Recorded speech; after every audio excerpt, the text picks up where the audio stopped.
Hello and welcome back to my YouTube channel. My name is Noah, and in this quick video I want to talk about why giving people more money is simply not going to fix things.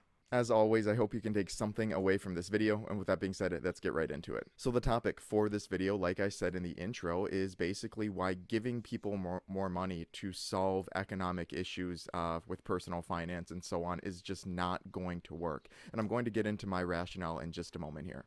I think the main reason why simply giving people more money isn't going to be the best option for kind of solving some of these or ameliorating some of these economic difficulties that people have is that if you give people money, especially in the middle class, they are going to spend it, right? There's no question about that, you know, if anybody at any given time, maybe you, the viewer, for an example, were given $10,000, very few individuals would actually potentially do something more productive with that money, right? Maybe it would be saved for a little bit of time, right? Go into a savings account, but generally speaking, people have things that they want to do, right? That $10,000 would go towards a gift for themselves, maybe paying off a credit card and a trip, and it would be gone, right? So it could help in the short term, but the long term, that money, you know, maybe didn't do that much, right? Maybe they skipped out on paying off some of the debt that they have, and they just used it for, you know, a trip and, you know, a down payment on a new car or something like that. That is basically how the middle class operates. Generally speaking, if you give them money, they will spend it. There is nothing that the middle class is better at than spending their money, and that's what drives an economy, right? That's what makes an economy move forward financially, is people in the middle class spending money on goods and services. The second reason why I think you know, increasing people's pay or just giving them more money in one lump sum isn't going to be a good option is because that essentially creates a kind of a cascading effect or a snowball effect on the rest of the economy, where, take for example, if employers would have a mandatory pay increase of 20-30% or something like that, essentially what that would do, it would obviously increase the employees' pay, which they might be happy for at that time. But what that happens in the long run is that the goods around them, you know, clothes, food, you know, building costs, and, you know, basically everything within a society, the cost of those goods are going to go up as well, right? The companies, if they need to increase their budget in any way, you know, if the cost of goods to develop a product, for example, become more expensive, they need to sell it at a more premium rate. And this is the same for income, right? So if they have to pay their employees more for legislative reasons or whatever it may be, they now have to, the price of this pay increase will be reflected on their goods, right? So instead of selling a roll of toweling for, you know, $5, if they increase the pay of all of their employees, now they need to sell it for 20, right, or 15 or something like that. So eventually those costs are going to make it to the consumer level, and what's going to happen is that even though the employees did see a pay increase, at the end of the day, right, at the end of the year, over time, they may be saving the exact same amount or even less than they were when they had a lower income. And unfortunately, this is just the way you know, that an economy works. That's the way that money works. You know, companies have a bottom line, and they need to reach that ideally on a yearly basis. So if their costs go up in one area, they're going to try to make up for it by selling it at a premium.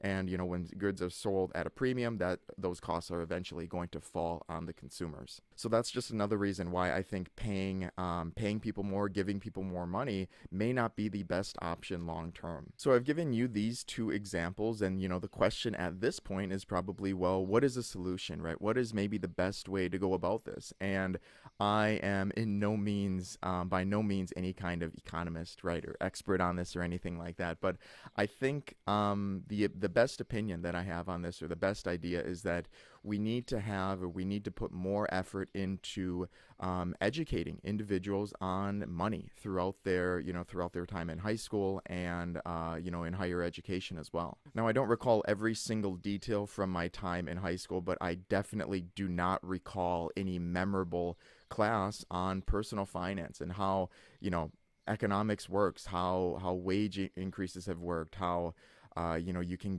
you can fall behind in life due to poor financial decisions. These are just not classes that were required in the curriculum, and I think we're at a point right now where we can acknowledge, as a society, that financial education is absolutely crucial to the health of individuals, right? To the health of a population and to the health of as a society as well. A perfect example that I can think of is individuals being able to graph a parabola, but not understanding the long-term negative effects of credit card debt and student loan debt that can have basically on the rest of your life. So I definitely do believe that the first step in kind of ameliorating this issue, right, making people's understanding of money better, is to start teaching people and making these lessons required, or make them a part of the general curriculum, right? We have science, literature,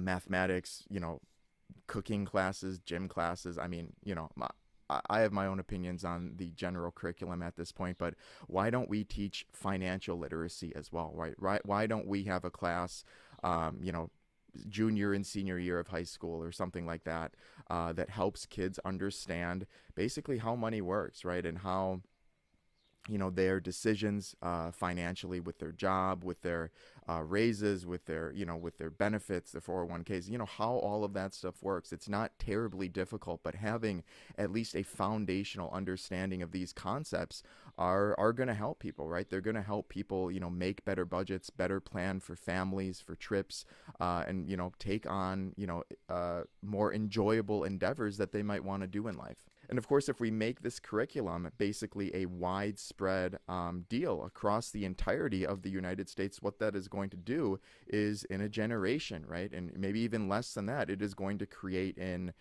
ideally, right, it's going to create a large portion of the population that do have their finances in check, right, that don't have an obscene amount of credit card debt, that have the debt that they do have under control. I think it's also going to contribute to probably a more creative population, where people will have the time and resources, right? They're going to have a little bit of extra money to pursue endeavors that they may not have been able to when money was tight. So there are my thoughts on why simply giving people more money is not going to fix an economy, and it's actually likely going to do more damage in the long term. I've also shared some of my opinions on what we can do to make things better long term, and I want to hear from you guys as well. What do you think might be a good way that we can get people in a better financial position here in the United States? Please let me know in the comment section below. I would love to hear your thoughts. And as always, if you've stuck around this long in the video, I want to thank you so much for your time. I greatly do appreciate it. And as always,